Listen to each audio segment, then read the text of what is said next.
白月光回头的杀伤力有多大？大概就是和我结婚5年的老公，在得知初恋女友身患绝症时，义无反顾选择和我离婚，重新执子之手，与子到死。他们跪在我面前，十指相扣，求我成全。后来，身患绝症的白月光没死，因为他们俩一起进了监狱，真正做到了共进退。法庭上，看着他们狗咬狗一嘴毛的好戏，我感慨，果然是真爱啊！亲情长相守，真情在人间。大家好，我是秋兰，欢迎观看《真情人间》。丽丽姐，我求你了，你就成全我们吧！眼前的女人从病床上爬起来，不管不顾地跪倒在我面前。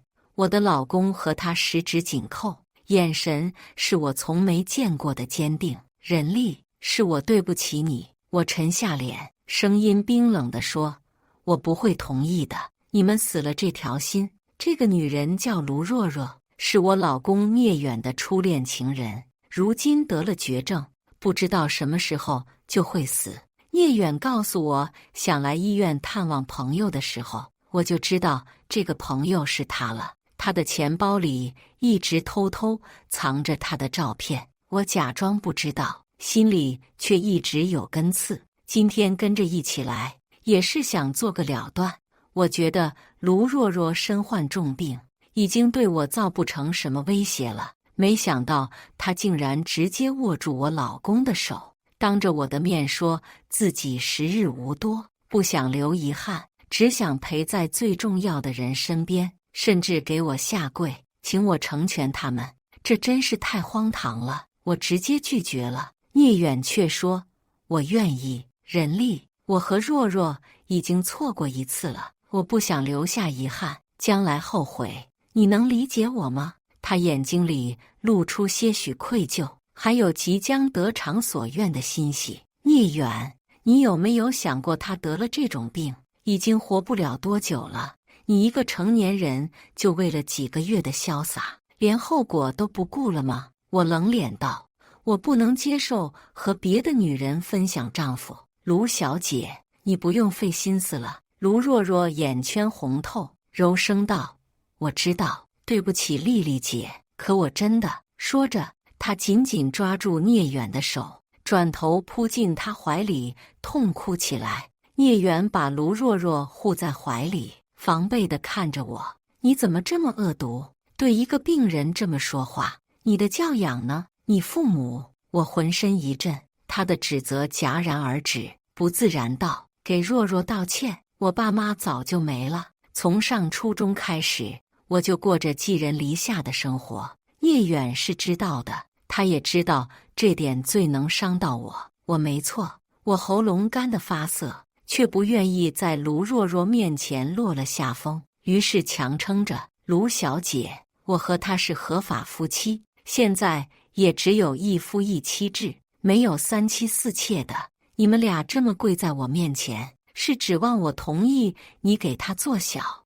我又转头对着聂远冷嗤一声：“你好歹接受过高等教育，不至于做出这种裹小脑的事吧？”聂远皱着眉：“你就不能好好说话吗？”我没有谈的必要。卢若若呜呜呜地哭起来：“你们别吵，别吵，都怪我，我不该生病的。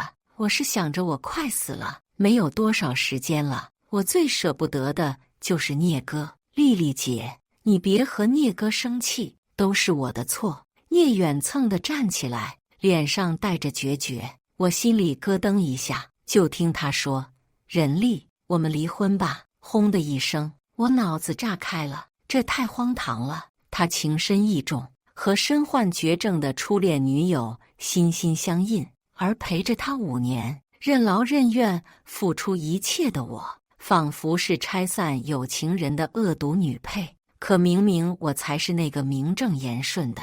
聂远见我没说话，自顾自辩解道：“离婚只是暂时的，若若她这种情况咱们都知道，她只是想在最后的时光有我陪在身边而已。可人力，你还可以拥有我一辈子，你懂吗？就这一段时间，你放心，我以后一定会补偿你的。聂远往前一步，向我伸手，我下意识避开了他的触碰。他有些受伤地盯着我，我却只觉得恶心。卖惨在我这里没有用，我再给你一次机会，你好好想想。卢若若突然笑出声来，丽丽姐，又不是聂哥离不开你，干嘛说给他机会？你身为他老婆，却一点都不理解他。如果我是你，我肯定不想让聂哥留下遗憾。再说了，我都这样了，你还有什么不放心我的？聂远欣慰地和卢若若对视一眼，卢若若甜美一笑，软声道：聂哥，你能帮我出去买个酸奶吗？我有些话想和若若姐说，这是女孩子之间的悄悄话，不允许你听。被他迷得神魂颠倒的聂远，二话不说就出去了。他一走，卢若若立马就变了脸色。见不见啊你？男人都不要你了，还非要死乞白赖贴上来。我强忍怒气，比起你这种抢别人老公的人，明显是你比较贱。他夸张地大笑起来，是我叫你们离婚的吗？是他要跟你离的，大姐，又不是我要求的。你不想跟他在一起，你猜喽？他摆出一副无赖的态度，让我受了一肚子气。得病是他不幸，可聂远明显也是被他蒙蔽。同是女人，我能看出来他不爱聂远。我要去告诉聂远，让他看清这女人的真面目。卢若若似乎是知道了我的想法，毫不在意道：去吧，看他信你还是信我。可就在我转头的瞬间，卢若若突然发出一声尖叫，猛地摔倒在地上。而聂远不早不晚将走到门口，他脸色阴沉，大步跑进来。我被他撞偏了身子，差点被门框磕到额头，小指甲打到了墙上，从中间劈开，钻心的疼。应激反应让我的眼泪一下子滚了出来。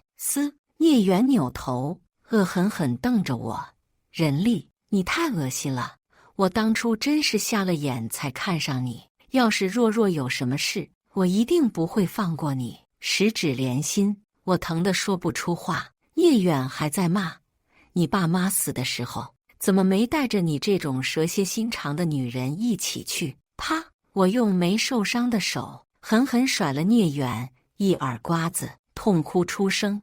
聂远，你当初在我爸妈灵前承诺过，你会一辈子对我好的。打完聂远，我没勇气继续待在医院。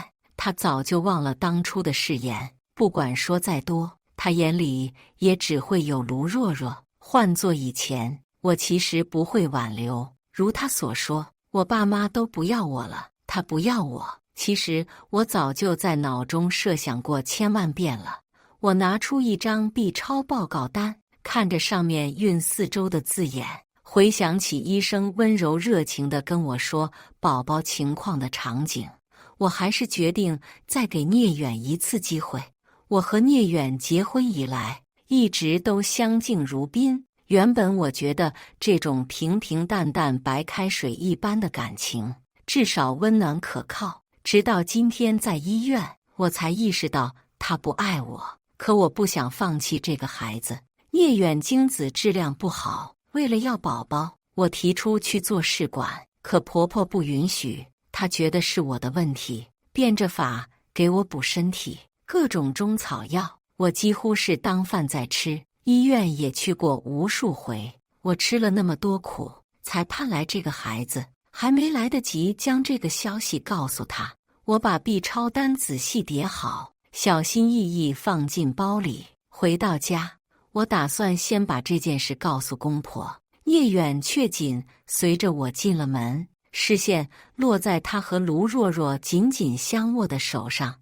你怎么把他带回来了？聂远给卢若若拿了一双拖鞋，体贴入微地蹲下帮她穿上，对我说话却极度不耐烦。你管得着吗？随后他高声，我带若若回家就是要换老婆。我控诉，爸妈。聂远他公公啧了一声，打断了我的话。我这才发现，婆婆对卢若若露出了满意的神色。他亲昵地把卢若若拉到沙发上坐下，聂远端来温水，他们你一句我一句，聊得欢声笑语，竟是硬生生把我当了透明人。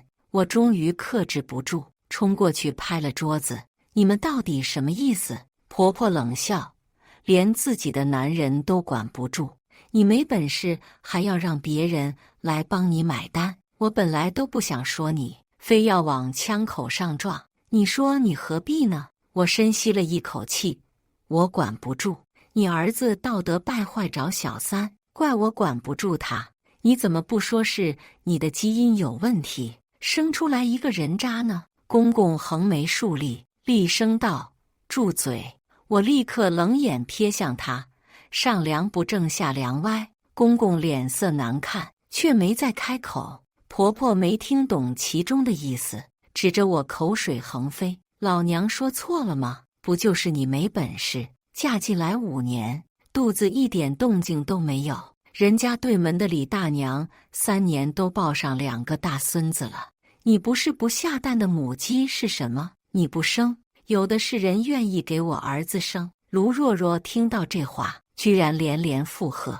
我不想把事情闹得太难看，也没打算揭穿卢若若是将死之人的事实，主要是想为腹中的孩子积德。听到婆婆的话，我下意识拉开包包，想把那张孕检单拿出来。聂远一把拽住我的手，用力把我往门口拽。你在这里，若若会不开心，赶紧走。我挣扎不了，你会后悔的。聂远斩钉截铁道：我绝不后悔，咱们明天就去民政局领离婚证。你净身出户，1分钱都没有，我的钱要给若若用。你知道她情况特殊，你善良一点。我愣住了，就在我愣神间，聂远直接把我推出门外，然后以迅雷不及掩耳之势关上了门。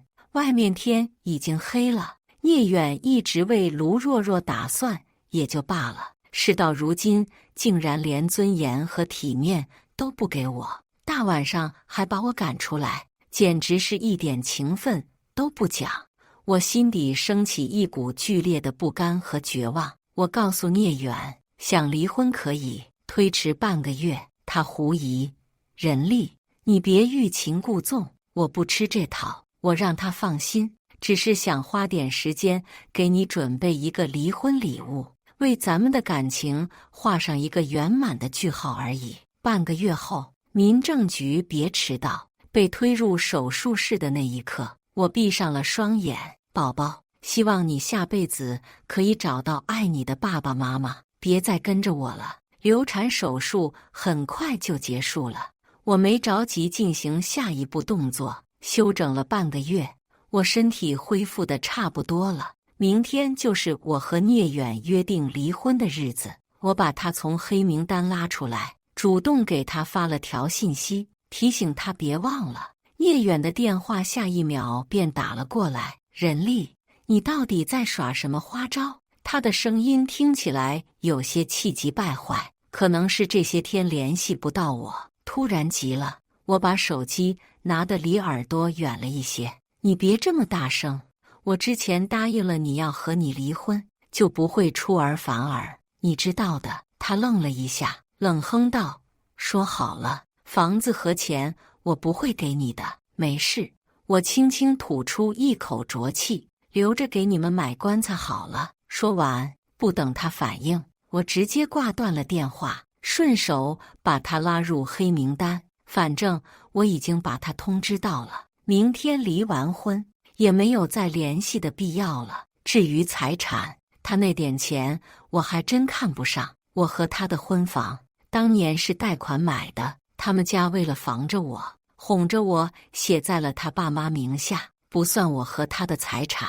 那房子现在贷款都还没还完，不过这些都跟我没关系。至于钱，我早在看到他钱包里卢若若的照片时就留了个心眼，每个月转移了一半出来。聂远想让我净身出户，肯定不会主动提财产的分配。他很自信，一定认为只要把手里的东西牢牢把握住，不给我就行了。但这样一来，他就不会知道我手里有多少钱。第二天，我准时出现在民政局门口，聂远和卢若若早就在这里等着了。见我出现，两个人都齐齐松了一口气，我觉得有些好笑。聂远，既然来了，就进去吧。卢若若没说话，但已经主动过来挽住我的手，把我往里面拉了。我把手抽出来，不用怕我不离，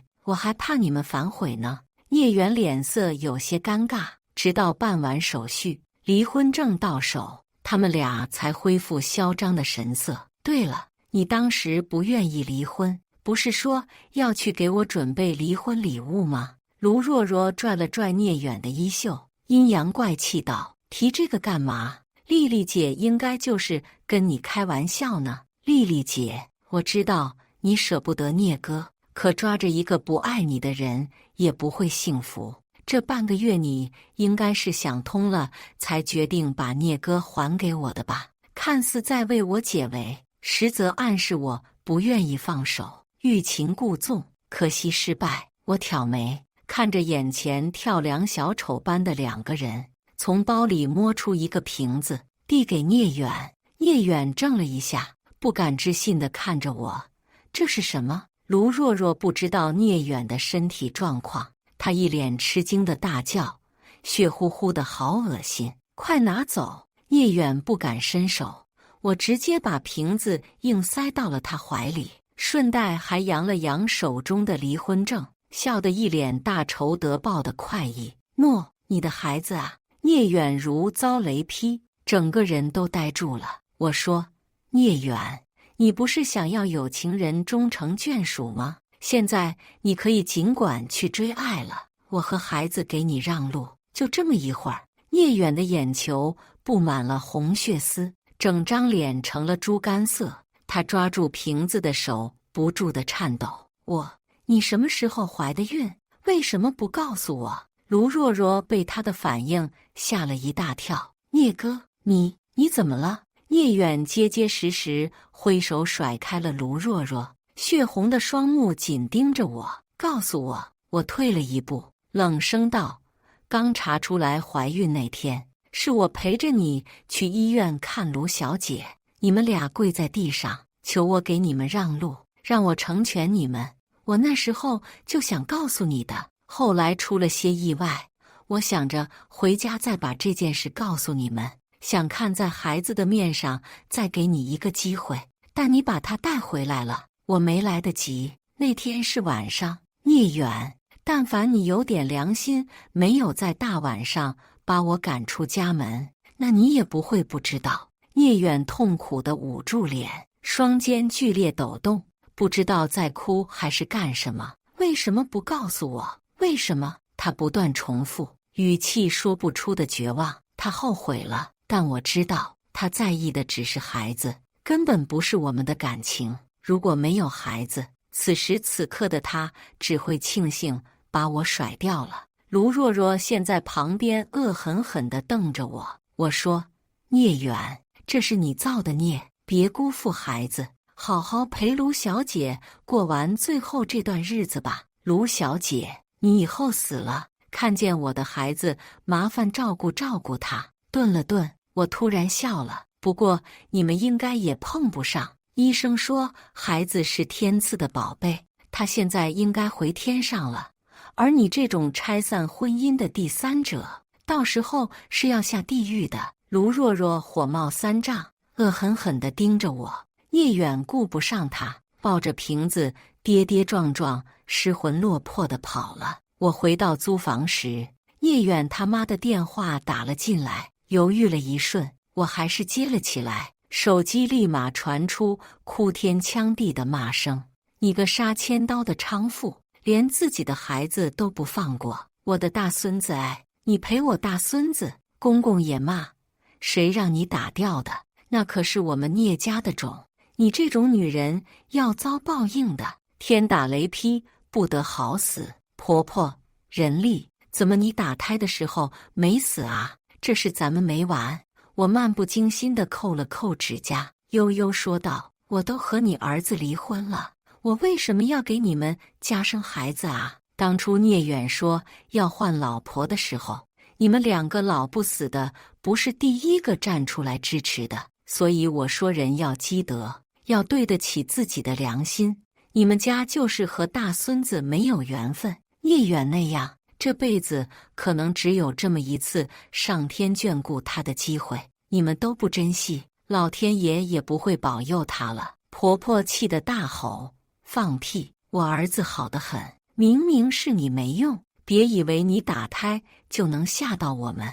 我儿子又不是找不到别的女人，反倒是你，现在就一个流过产的破鞋，这辈子都没有男人要了。”他似乎觉得没有男人要是很恶毒的诅咒，不禁得意起来。我勾唇笑了笑：“蠢货，我再告诉你们一件事，卢若若得了绝症，病得都快死了。你儿子为了她和我离婚，就是想在最后的时间开心一把，就他们俩的身体素质，你还想要孙子？我看你们两个老不死的当孙子还差不多。”对面的呼吸越来越急促，像是气得不轻。紧接着，婆婆愤怒的吼叫爆发出来：“贱货！难怪你一天到晚吃那么多药，还敢骗我说是维生素！你陪我大孙子！”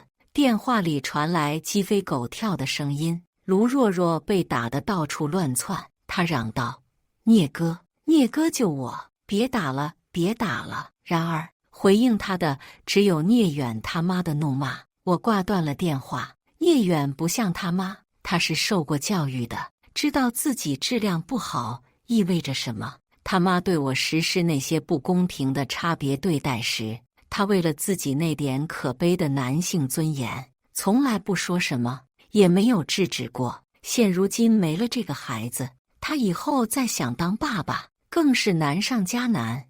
而沉浸在悲伤氛围中的他，在卢若若挨打时，一定会选择冷眼旁观。我叹了口气，只恨自己识人不清。我以往总沉浸在家和万事兴的假象中，却忘了那都是我一步步隐忍退让换来的。只要他没出轨，没有触碰到底线问题，我都会选择原谅。可不尊重才是真的问题。他是不尊重我，才会对卢若若念念不忘，甚至想要再续前缘。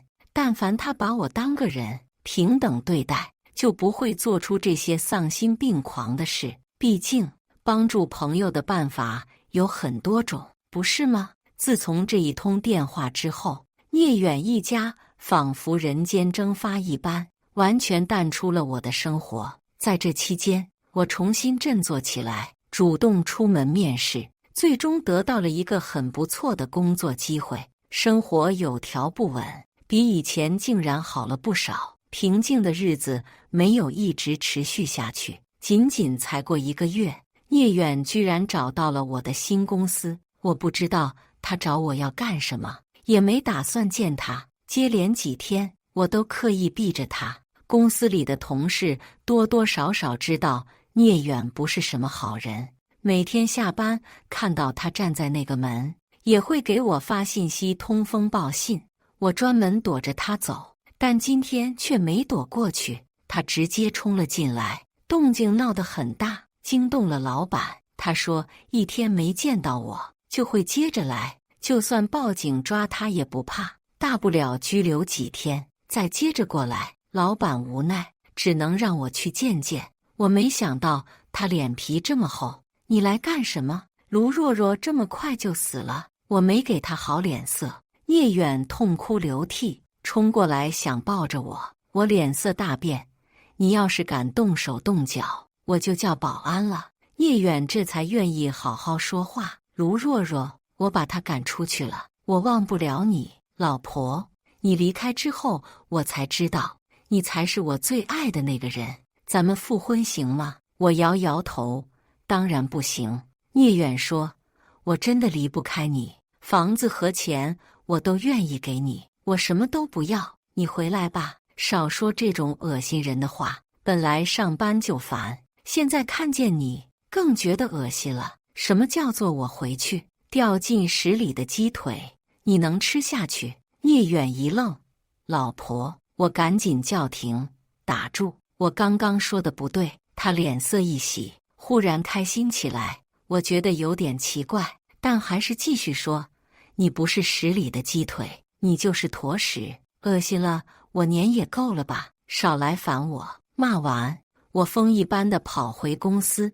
或许是见常规操作对挽回我作用不大，聂远竟铤而走险，爬上了我们公司大楼的天台，想用跳楼来威胁我。老板急得要死，使劲让我去劝他。消防员也十分紧张，众目睽睽之下，我不得已只能走过去，靠近聂远。他看见我十分开心，老婆，你是不是回心转意了？只要你愿意和我复婚，我马上就下来。我紧紧皱起了眉头，实在说不出违心的话。聂远神色一顿，道：“你不愿意？”他大喊大叫，高声道：“要是不能继续和你在一起，那我不如死了算了。”周围的人看我的眼神已经很不正常了。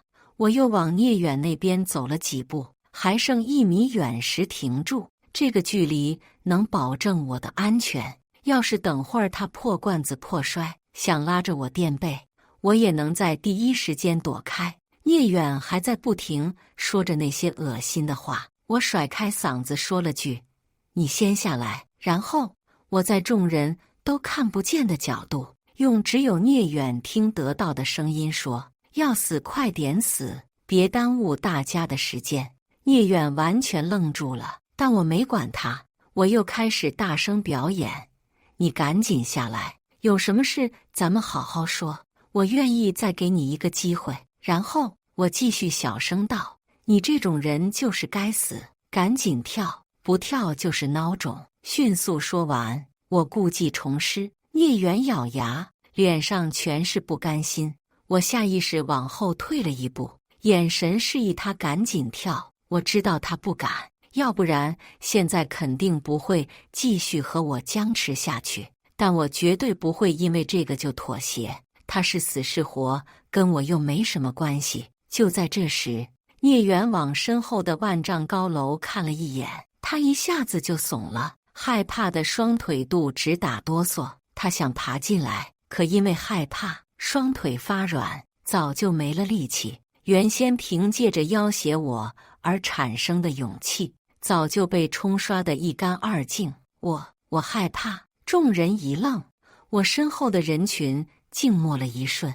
聂远哭了，他哆哆嗦嗦地哭嚎道：“我没力气了，求求你们，快来救救我吧！”被救下来时，聂远鼻子眼泪呼了一脸，看起来格外恶心。我连一眼都不想多看。老板松了口气，当场就把聂远告了。他在公共场合跳楼，本来就属于扰乱社会秩序，是违法的，要被拘留。警方带走他时皱了皱眉，因为我也要参与笔录，于是和他们一起走了。路上，警官问我和聂远的关系，我如实道：“他前妻什么时候离的婚？离了1个月了。”警官点点头，没再多说什么。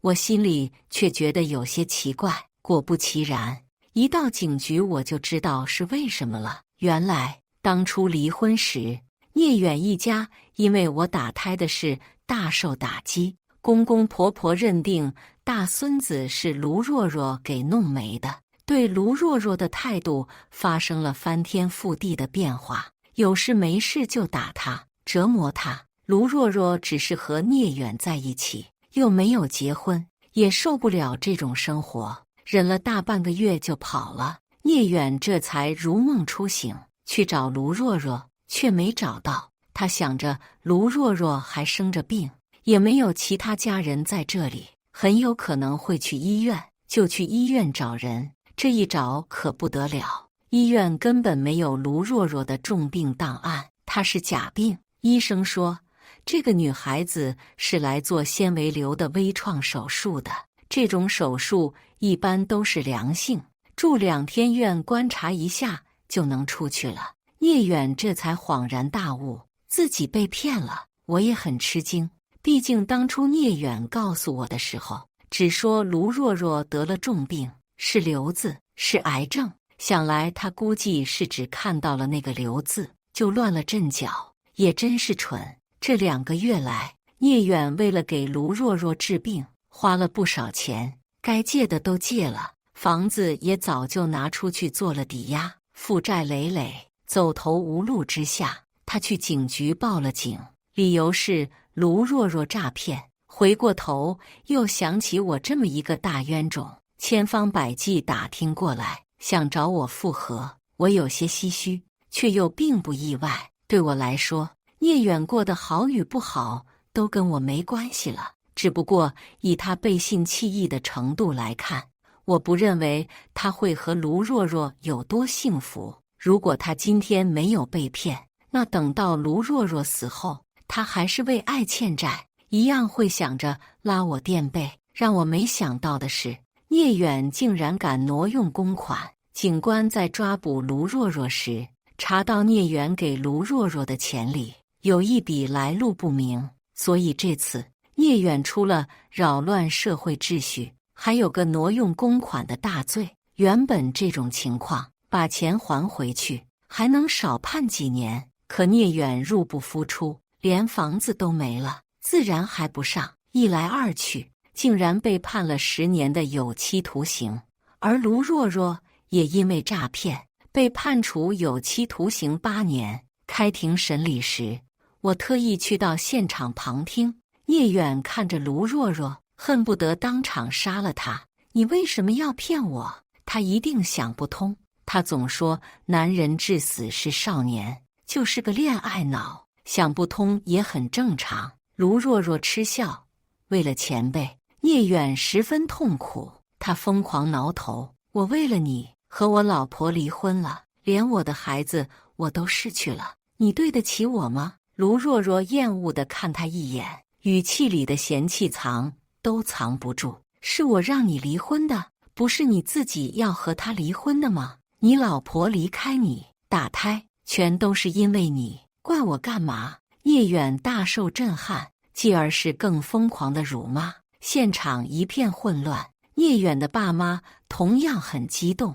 他们刚刚才知道住的房子被抵押了，马上就要进行法拍，也跟着闹了起来。庭审被迫终止，看着聂远被人按在那里，我起身离开了法庭，走在大街上，我的眼神逐渐坚定。前半生，我一直在追求一个家，渴望被爱，却忽略了自己。直到现在，我才发现，好好爱自己才是幸福的真谛。往后余生，皆是坦途。感谢大家的观看，欢迎大家在下方评论区讨论。如果你喜欢这类故事，记得点击订阅《真情人间》，并分享给更多的人，这会对我帮助很大。再次感谢大家的观看。